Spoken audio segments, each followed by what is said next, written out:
Hi పిల్లలు, అందరూ ఎలా ఉన్నారు? బాగున్నారా? నేను కూడా బాగున్నా. ఈరోజు జలకన్య కథ చెప్తాను వినండి. ఒక గ్రామంలో మహేష్ అనే చేపల పట్టే అతను ఉంటాడనమాట. అతనికి ఒక కుమారుడు, వాళ్ళ భార్య, ముగ్గురు ఉంటారు. చాలా అంటే చాలా పేదవాడనమాట. తనకు ఇల్లు కూడా సరిగా ఉండదు. చాలా పూరి గుడిసే.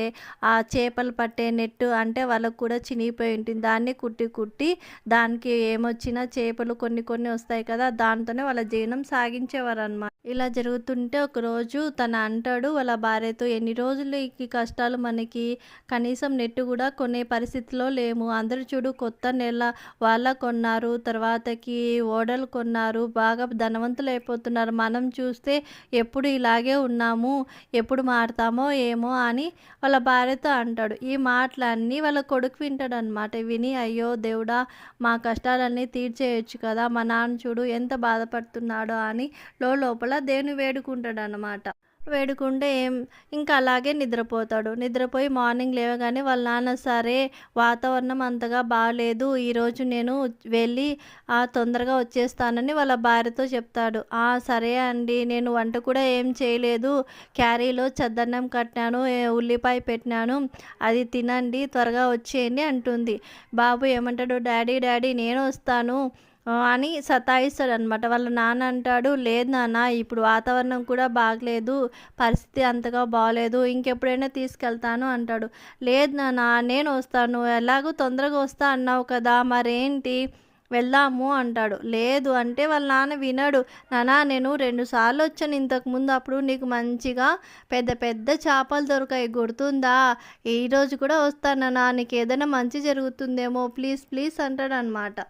వాళ్ళ అమ్మ అంటుంది, సరేలే అండి, బాబు చెప్తున్నాడు కదా, తీసుకెళ్ళండి, త్వరగా వచ్చేయండి, ఇద్దరు జాగ్రత్తగా వెళ్ళి అంటుంది. సరే అని ఇద్దరు వెళ్తారు. వెళ్ళి పడవని కొంచెం ముందుకు చేసి ఆ నెట్టుని వేస్తుంటే ఒక్క చేప కూడా పడదు. ఇంకా లోపలికి వెళ్తారు. లోపలికి వెళ్ళినా కూడా ఒక్క చేప కూడా పడదు. నాన్న, బాబు, మనం ఇంకా వెళ్ళిపోదాము, ఒక్క చేప కూడా పడలేదు మనకి, ఈరోజు మన టైం అంతగా బాగలేదేమో అంటే, సరే నాన్న అంటాడు. ఇతను ఏం చేస్తారు, ఇలాగే వెళ్తున్నాం కదా, నెట్ని అలాగే వదిలేసి తీసుకొని వెళ్ళిపోదామనేసి నీళ్ళల్లోనే పెడతాడు. వాళ్ళని పెట్టి లాగుతూ చూస్తూ ఉంటాడు. ఉన్నట్టుండి కొంచెం బరువుగా అనిపిస్తుంది అనమాట. అరే, ఏదో పెద్ద చేప పడినట్టుంది ఏదో అని లాగుతాడనమాట. అప్పుడు ఒక వింద చేప చాలా కలర్ఫుల్గా కనిపిస్తుందన్నమాట. అరే, ఇదేంద్రా, మనకి ఏదో అద్భుతం జరిగింది, ఈ చేప ఏంది ఇలా డిఫరెంట్గా ఉంది, సరే ఉండని తన ఇంటికి వచ్చి తనకు ఒక తొట్టి ఉంటుందన్నమాట. ఆ తొట్టిలో ఆ చేపను పెట్టి పైకి మూత పెట్టేసి వాళ్ళ భార్య దగ్గరికి వస్తాడనమాట.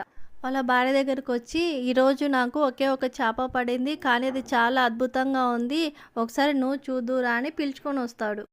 పిలుచుకొని వస్తే సరే అని చూద్దాం పదండి అని వెళ్తే ఆ తొట్టికి ఉన్న మూత తీస్తాడు. అప్పుడు దాని లోపల నుంచి చేప కనపడుతుంది, కానీ ఒక చిన్న పాప కనిపిస్తుంది.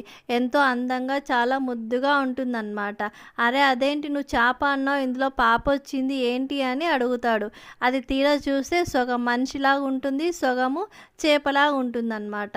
ఏంటి ఇది, వింత చేప, ఇదేంటి అని చూస్తారు. అంతలోకి ఆ చేప మాట్లాడుతుంది, నేను జలకన్యని, నేను ఎంత చెప్పినా మా వాళ్ళు వినకుండా ఆ నీళ్ళల్లో ఇటు సైడ్ వచ్చేసాను. అప్పుడు అందరూ నన్ను వెంటాడడం మొదలుపెట్టారు. తప్పించుకునే ప్రయత్నంలో ఒక చేపలాగా మారిపోయి ఈ వలలో చిక్కుకున్నాను.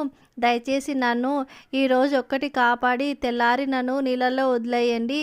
నేను మీకు మంచి చేస్తాను, మీకు చాలా బంగారం ఇస్తాను, నాకు హెల్ప్ చేయండి అని అడుగుతుందన్నమాట.